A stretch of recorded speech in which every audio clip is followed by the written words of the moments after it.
It's time to take another approach at Maliss. Hey guys, Otaku back with another competitive Yu-Gi-Oh video, and today we're going to be going more in depth with Maliss. So about 2 weeks ago, I did my first video on Maliss, a deck that I am very excited to play in the upcoming format, and well, it releases about a week from now as of recording this video. This is a deck that most TCG players at this point are in agreement that it's going to be the top dog of the format, and Ryzeal is going to be a very close second place. Whereas in the OCG, it's kind of flipped. In the last video, I did more of a Kashtira approach to the deck, and I do indeed like the way that played, but in today's video, we're going to be looking at the build that I will ultimately be going with in the upcoming format. Obviously, things might get tweaked here and there. There might be different hand traps getting played. There might be just different tech choices getting played, but overall, this will be the build that I'm going for. But also on top of that, we will be taking a more in-depth look on the combo lines, how to play around very specific hand traps, very specific interactions, talking about the weaknesses of the deck while also talking about the strengths of the deck as well. However, before we do jump on into the deck list, I have noticed that a great deal of you that watch my videos are not currently subscribed to the channel, and if you like competitive Yu-Gi-Oh content and you want to see more Maliss related content,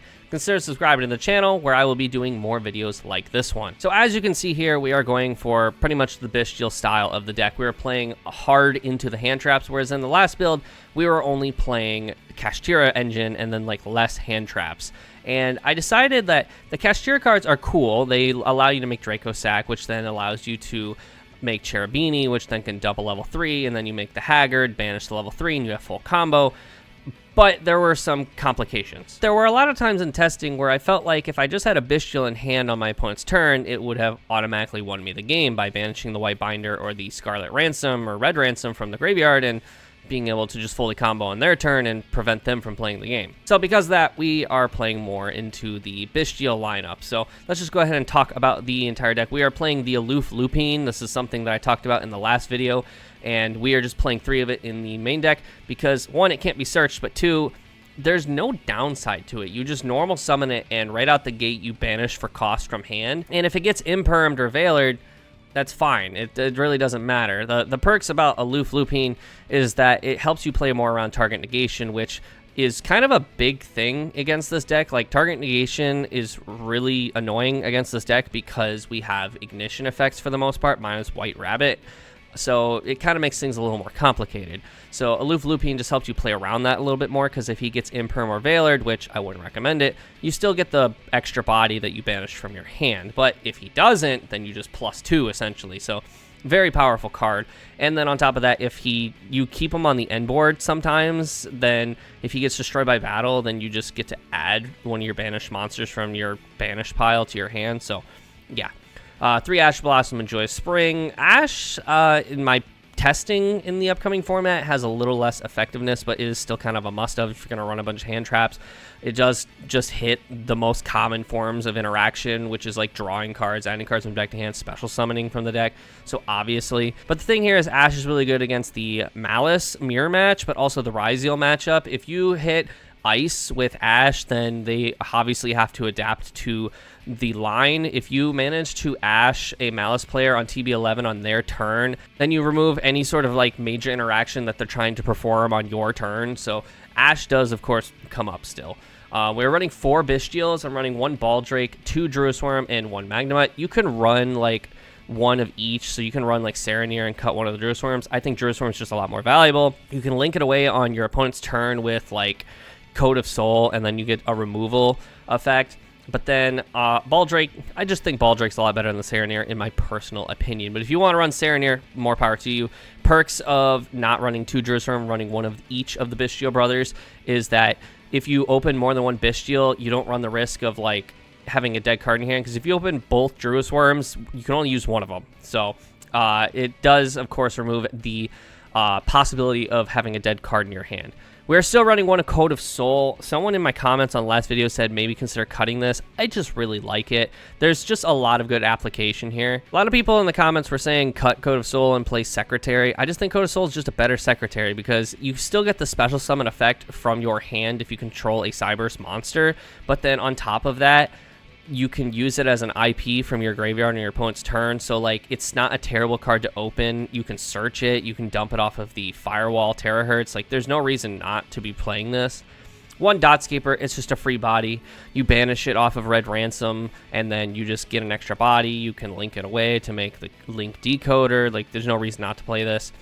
3 Droll and Lockbird. Droll is crazy. So Droll doesn't kill Ryzeal. I'm not going to sit here and tell you it does, but it heavily hurts them. Because if you Droll and Lockbird them on one of their many different special summons where they searched from the deck to the hand, and then you hit them before they do the Xyz monster that attaches to and adds to, that add to is crazy. And I apologize, I'm not familiar with all of the names yet of the Ryzeal monsters. I just know what one does what, essentially, when I'm looking at the cards. But Droll and Lockbird hurts the deck a lot, but it doesn't kill it. But Droll obviously is doing what it's supposed to. It makes the end board a lot weaker, so you can break the board and kill. We are running only 1 Cheshire Cat. I think out of the 3 names, Cheshire Cat is the weaker of the 3. We are mainly only running it just to have the 3rd name, so that way we have a 3rd body. But Cheshire Cat, obviously drawing 2 is really good, but it doesn't banish from hand, so if you activate its effect and it gets Veilered or Impermed, it doesn't do anything. But obviously, we still need the 3rd name, the 3rd body, so we are running 1 Cheshire Cat. 3 Dormouse, 3 Rabbit. These are your 1-card starters. These 2 get you into the game, essentially. I don't really need to explain these 2 at all. 3 Allure Darkness. This is just a free card. This is just Pot of Greed in this deck with a free special summon, essentially, because you go Allure Darkness, draw 2, banish Rabbit from hand. Rabbit starts you off.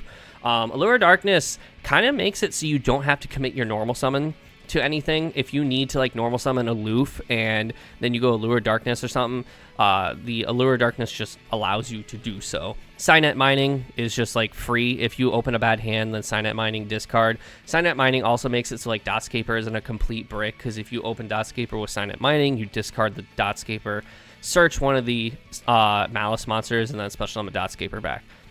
Gold Sark, it's just a free body. It is 1-card starter. It's honestly, I hope it comes back to 2 like the OCG did. I don't foresee that happening. 3 of the Field Spell. I have considered cutting this to 1 because it is so searchable, but at the same time, it is just a 1-card starter. And I think I mentioned this in the last video too. If you activate this from your hand just right out the gate, it allows you to just start the game, but also it forces interaction. Like if you're going second against Ryzeal and they end on Detonator, then you just activate this and Detonator has to pop it, or you're just off to the races. Like, it forces interaction. 2 talents, because if they go Detonator, then you just activate talents, and either they give you the Detonator or they pop the Detonator. Simple as that.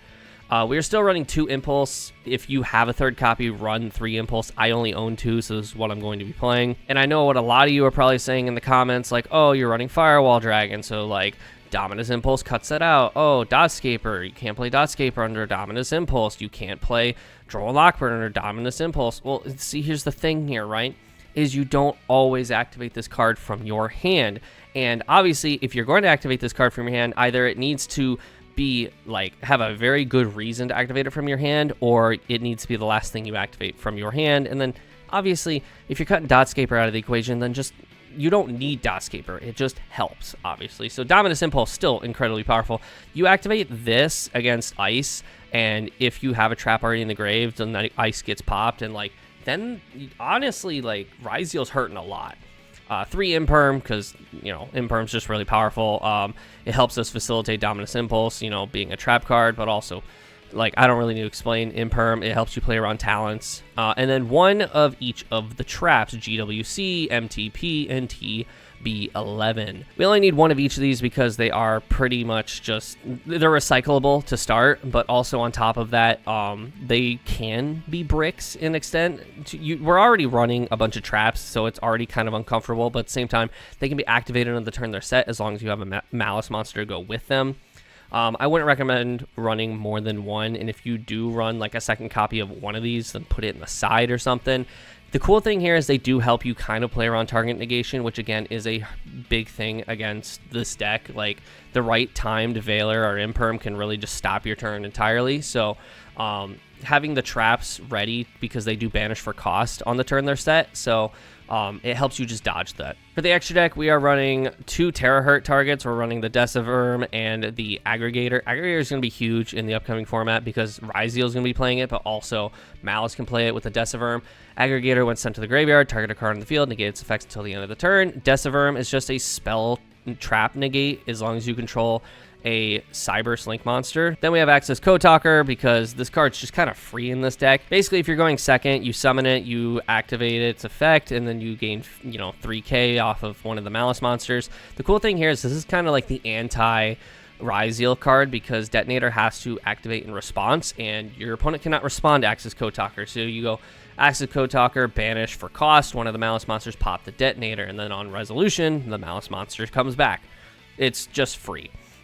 We are running Heat Soul. I'm not sold on this. I might cut Heat Soul and put something else. In all of my testing, I think I've gone into this once, and I lost that game. So it just doesn't feel good, in my opinion, but if you want to run this, you're more power to you. The perks of Heat Soul, of course, is that if you are under that 2,000 life points, which does happen because this deck does burn itself a lot, but if you do get under that 2,000 life points, you can special summon one of the Cyberse Link monsters from the extra deck. The problem with that, in my personal opinion, is that at that point, you're already in the grind game, which means you've probably already got all 3 names out of the extra deck, so it's not fully necessary. Like, you can get Transcode out the deck and then, like, revive something, but I don't know. This just never felt worth it, in my opinion. We are running one of each Firewall Dragon, and then one of the Terahertz. Not much to say here. Like, you make Firewall on your opponent's turn to be able to just bounce a card, at least one, preferably, from the graveyard or field to the hand. But one thing I found really cool is that you can also use this to recycle your traps from the graveyard if you do get put in a weird situation where you can't reset it off of White Binder. So Firewall does come up for multiple different reasons, not just for interruption on your opponent's turn. Haggard Lizardos. This card's crazy. It just banishes a card from the graveyard for cost and then full combo essentially from there. Basically the combo is you summon Dormouse, banish Rabbit, Rabbit comes back, Rabbit set a card, link 2 into this, and then banish Dormouse comes back, and then you make a link 3, etc, etc. We go Link Karibo. This card helps you play around Imperm and also Impulse. Impulse can hurt this deck a lot at the very most opportune moments, but Link Karibo also helps you win the mirror match. If your opponent ends on a trap, which they're usually going to end on GWC, you hopefully just summon Link Karibo right out the gate, and then that trap is irrelevant. But obviously they have other forms of interaction, so it is not an end-all be-all anti-mirror match card. We are running the Link Decoder because it does suffice as 2 bodies, essentially. This also helps us, to an extent, play around Nibiru. The reason being is that there is a line that you can go through that people did enlighten me in the comments where you can go Red Ransom by using Link Decoder as a Link body, and then you summon Red Ransom, chain 1 Red Ransom, chain 2 Decoder to chain block, so you still get the field spell off of Red Ransom. And then if they nib you there, then you have the field spell to banish the Red Ransom and still get full combo, because then Red Ransom will banish the Dotscaper from the deck, and again, you have full combo from there. One of each of the names. This deck has such massive recursion, you do not need more than one of each name. Hearts of Cryptor obviously is kind of like your boss monster. You use it to have interaction on your opponent's turn, but also you just kind of use it for the OTK. 5k beater is huge, and then if you have the field spell and all 3 traps banish, you have an 8k beater. This thing can get massive. Red Ransom searches the field spell, banishes the Dotscaper from the deck. White Binder is your main source of interaction on your opponent's turn. You summon it and you just banish 3 cards from their graveyard, or you can use it to banish names from your graveyard, so you can once again recur your resources.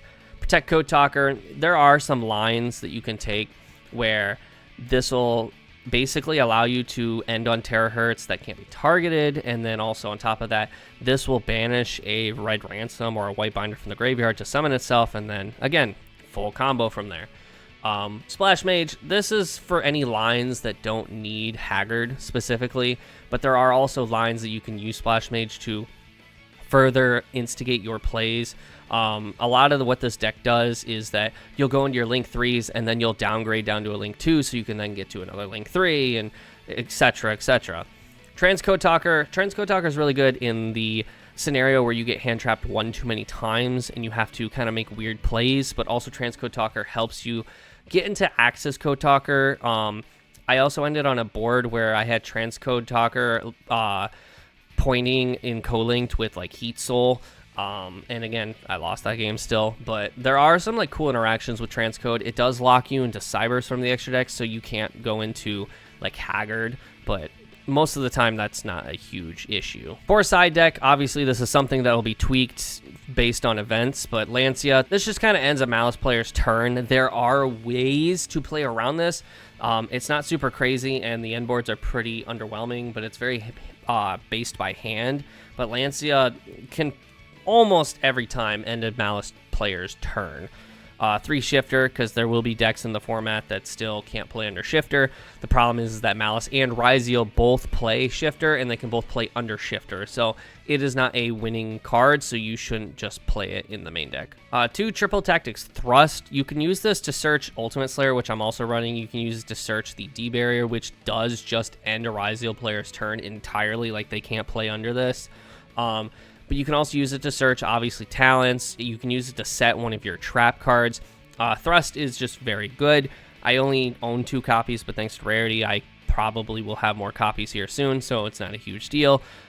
This card's really cheap now. So, yeah, if you want to run more copies of this, more power to you. I am running Ultimate Slayer. Might cut this because I don't want to go too hard on the Ryzeal matchup and then screw myself in other matchups, but Ultimate Slayer does come up in any matchup, honestly. Like, even in the mirror match with Malice, you just go Ultimate Slayer and then send a card away, pop some shit off their board. They can't respond to it. The issue is that they can respond with trap cards. So, like, in the mirror match, if you go Ultimate Slayer, they can just respond with a trap card, and then they banish the card you're trying to pop, and then it comes back anyways. It does force them to use some interaction, which can be beneficial, but for the most part, I am considering possibly not running this one. If I do decide to keep Ultimate Slayer, then the next card here, Xyz Encore, I will be cutting. Again, I don't want to commit too hard to Ryzeal because they do have ways to even play around Xyz Encore. Xyz Encore hurts a lot because the Detonator plus the field spell is like their biggest source of interaction. But Xyz Encore, like I said, they can kind of play around it with the plugin or whatever the quick play spell is that they can just revive an Xyz monster or whatever and then attach a material to it. So it's not an end-all be-all, but it is a thing to consider. And then D-Bear, not only does it shut out Ryzeal, but it does shut out many other decks that will probably be popular in the upcoming format, which I will do a tier list here very shortly, probably in the same week, so keep an eye out for that. But D-Bear is just overall still a very powerful card, and it'll be shutting out one of the best decks in the format. But enough about the deck. Let's talk about the many different ways to play around in very specific hand traps. All right, so the first form of interaction that we're going to be playing around is target negation. So Imperm, Veiler, and kind of Mourner. So the big thing here is that Malice does, to an extent, hurt a lot from target negation because a lot of our effects are ignition or are kind of clutch points. So like Red Ransom, we want to see the field spell to help us play around other forms of interaction, which we will talk about in a little bit. But we don't want to be getting hit with Imperm or Veiler or Mourner. So the big thing here is that we have a couple tools at our disposal. To start, if we just open Aloof Looping, like in this test hand here, we just kind of already play around it. If our opponent decides to Imperm the Aloof, then they are just kind of like, okay, whatever. I'm already plussing off of it because I have Banish for cost. But if they don't, then we kind of put them in a position where we are going to just make sure they can't Imperm. Now, what we are about to do has the capability of getting hit with Veiler, which hurts a little bit more. So to start, we are just going to go to the main phase. We're going to normal summon the Aloof, activate its effect, banish the Cheshire Cat for cost, and then banish the White Rabbit because our opponent shouldn't be Imperming or Veilering this at all. Obviously, it can't be interacted with by Ash Blossom. So from here on the new resolution, we will be going chain 1 Cat, chain 2 Rabbit, and pay 600 total for cost to special summon both. We will then go White Rabbit effect to be able to set from the deck. Now, this is where, if you are going against Malice, this might be one of the spots to Imperm or Veiler. Reason being is you kind of want to keep your opponent off of the traps. The traps are huge for this deck, so if you can keep your opponent off of them, then you're going to have an easier time breaking their board. But if our opponent decides not to Imperm or Veiler us here, then it is pretty much set in stone that they will be unsuccessful in doing so for the rest of the game or the rest of the turn. So from here, we will be setting the TB11 because that is the trap that can special from the deck by banishing for cost the turn that it is set. We'll then from here be trying to play around Imperm specifically. So we will be linking away the White Rabbit for Lingribo. That way we can play around Impulse, we can play around Imperm. If they had Impulse, they would have probably stopped one of the special summons from the extra deck, but we're going to just try and make sure that they can't Impulse us for the rest of the turn, because Linkuriboh can negate trap cards. From here, we will link away the Aloof and the Cat for the Splash Mage. Use the Splash Mage's effect to special summon the Cat. Now, our opponent could have Impermed the Splash Mage. That's why we have Linkuriboh to stop that. Could have even Impulsed the Splash Mage, but again, that's why we have Linkuriboh to try and play around those trap cards, protect our non-Malice monsters, because obviously the Malice monsters can play around target negation because of the trap cards specifically, but the non-Malice monsters like Splash Mage, not so much. So that's why we have Linkuriboh to kind of back up the non-Malice monsters. So we will special summon the Cat. You could special summon the Rabbit, doesn't really matter here. We will then link away the Splash Mage and the Cat for the Red Ransom. Use the Red Ransom effect to add the Malice Underground field spell. Now, our opponent could have Impermed us there. We would not have stopped that with Linkuriboh. The reason being is that we can use the trap to banish the Red Ransom, which is what we are probably going to do anyways on resolution. So just having them use target negation, try and stop us from getting that field spell, it just isn't the same end, essentially. We will use the trap card to banish for cost. So Linkuriboh would still further be there for further interaction against our opponent. Linkuriboh can also just towards the end be used for bodies to make more Malice monsters or more linked monsters. But we need kind of that protection at the beginning of the combo so we can kind of get off the ground. Now that we have the Malice Underground field spell, things are just pretty much full combo from here. So I'm not going to show the rest of the combo. We're just going to move on to the next form of interaction. Another big hand trap for our deck is going to be Nibiru. Nibiru is currently falling out of favor, but every time Nibiru falls out of favor, all of a sudden people start playing it again because it's not being respected. And when it's not respected, it becomes more powerful. And then when we start respecting it, it's not as powerful. It goes through a vicious cycle. Well, Malice is one of those decks that doesn't tend to respect it because we don't have really a way to beat it. So the idea is to try to set up our board in a manner that can play around it, so that way we get all the key pieces if we get nibbed early, but then we have all of the necessary pieces if they decide to nib us at the end of the main phase. All right, so for this exact hand, we're just going to assume that our opponent only has Nibiru for here. Obviously, this hand would be terrible against like Imperm Nibiru. It would not be a good time. But we will start by going to the main phase, normal summoning the Rabbit effect to set the TB11. We will just immediately activate the TB11, banish the Rabbit for cost to special summon the Dormouse. Rabbit effect, 300 for cost to special summon from the banish pile, and we will not be using Dormouse's effect yet. Reason being is that we're already on summon 3. Obviously, Nibiru is going to hurt a lot the moment we get to hit 5 summons because our hand is not that great. So we want to put our opponent in a position where they either have to nib us early and we'll be fine because we will be able to obviously banish the Dormouse with the Baldrake and use Dormouse to further get to the rest of our combo, so it's fine. And then we have talents to look our opponent's hand to continue to play around other hand traps. So we are not going to use the Dormouse here because we quite frankly don't need to yet. So we are going to link 2 for the Splash Mage, which will then be summon number 4. Splash Mage to get summon number 5, bring back the Rabbit or the Dormouse. It doesn't really matter because its effectiveness is negated. And this is summon 5. If they nib us here, it's fine. Whatever. We really do not care. However, if they don't nib us here, we're going to put them in a bad position anyways. So we'll then link 1 into the Link Decoder, so that way we can chain block for the Red Ransom, so we can actually guarantee we're going to get the field spell. The field spell is huge for playing around Nibiru because it helps us banish from the graveyard, so that way we can further get some of our bodies back. Some of the big bodies, like the Link 3s as well. So we will then link 3, the Decoder and the Splash Mage away for the Red Ransom. Go chain 1 Red Ransom, chain 2 Decoder, bring back the Decoder, and then add the field spell. We're going to go a little further here with the combo to really emphasize that if they Nibiru us early, it doesn't matter. And if they Nibiru us at the end of the combo, it also does not matter. So from here, since we have Malice and Underground, we don't need to hang on to this Baldrake anymore. So we will just go for the Baldrake effect, banish away the White Rabbit, so that way we... Again, we're not trying to force out the Dormouse just yet. We have ways to play with it. We don't need to like demand it at the moment. So we will then link 3 away the 3 monsters on the board to make the White Binder. We'll go White Binder effect, banish the Dormouse and the Red Ransom at this point to further just emphasize to our opponent how much we just don't care. We special summon the Dormouse and the Red Ransom, 1200 for cost.